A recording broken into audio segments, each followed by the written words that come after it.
এই গুলশান আর এখন গুলশানের মতন নাই। এই গুলশান আজ পতিতালয় হয়ে গেছে। বনানী গুলশানে গভীর রাতে বিক্রি হয় সুন্দরী তরুণীরা।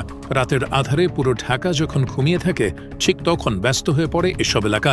টাকার কাছে মেঝেকে বিলিয়ে নরম ধনাঢ্য ব্যক্তিদের মনোরঞ্জন করেন উত্তিবয়সী নারীরা। প্রিয় দর্শক, এই ভিডিওতে আপনি দেখতে চলেছেন মধ্যরাতে ঘটে যাওয়া বেশ কিছু তুগলকি কারবার। তাই দয়া করে আপনার পাশে অপ্রাপ্তবয়স্ক কেউ থাকলে ভিডিওটি দেখবেন না। সারাদিনের কর্মব্যস্ততা শেষে ঘুমিয়ে গেছেন ঢাকা শহরের সাধারণ মানুষ। আর এই সুযোগেই গুলশান বনানীতে জমে উঠেছে অবৈধ রাজ্যের খেলা, যে খেলায় নারীরা সতীত্ব হারায় কাগজের কিছু নোটের কাছে। শুরু করা যাক রাজধানীর অন্যতম অভিজাত এলাকা গুলশান থেকে। খবর আছে, রাত গভীর হলে এখানে উট্টিবয়সী সুন্দরীদের মেলা বসে। গভীর রাতে ঘুমের বদলে যারা সন্ধি করেন টাকাওয়ালা পুরুষের সাথে।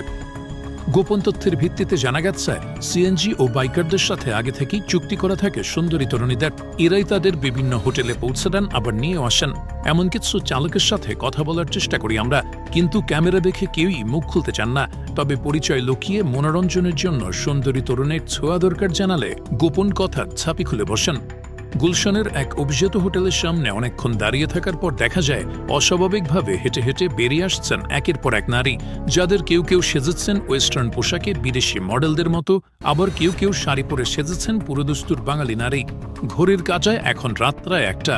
বেশ কিছু নারীর সঙ্গে কথা বলার চেষ্টা করি আমরা, কিন্তু কোনো এক অজানা আতঙ্কে কেউই কথা বলতে রাজি হন না। তবে কেউ কেউ বেশ সাহসী। রাতের এই রঙ্গমঞ্চ বাদে পুরো দুনিয়াকেই যেন থোড়াই কেয়ার করেন তারা। দালালের হাত ধরে হোটেল থেকে বেরিয়ে এলেন এমন একজন, তার সঙ্গে কথা বলার সুযোগ হলো আমাদের। নানান গল্পের ফাঁকে তিনি দাওয়াত দিলেন তাদের জলসা ঘরে। হঠাৎ কিছুটা নির্জনে দেখা মিলল আরেক সিএনজি চালকের। পরিচয় লুকিয়ে তার কাছে হাজির হলাম আমরা। যেভাবেই হোক আরও কিছু তথ্য বের করতেই হবে। জানালাম, সুন্দরী তরুণের স্পর্শ ছাড়া আজ আর ঘুম হবে না। কিভাবে কি করলে তাদের পাওয়া যেতে পারে। তিনি জানালেন, মেয়েগুলোর সাথে যেসব ছেলেদের দেখা যায় তাদের বেশিরভাগই দালাল। ওদের সাথে কথা বললেই কেনা যাবে সুন্দরী নারী, এমনকি হোটেলও ওরাই ঠিক করে দেবে, সেই সাথে দেবে শতভাগ নিরাপত্তা। কিছুক্ষণ বাদে এক দালালের দেখা পেলাম আমরা। তার কাজ খদ্দের ঠিক করে নারীদের নিয়ে আসা।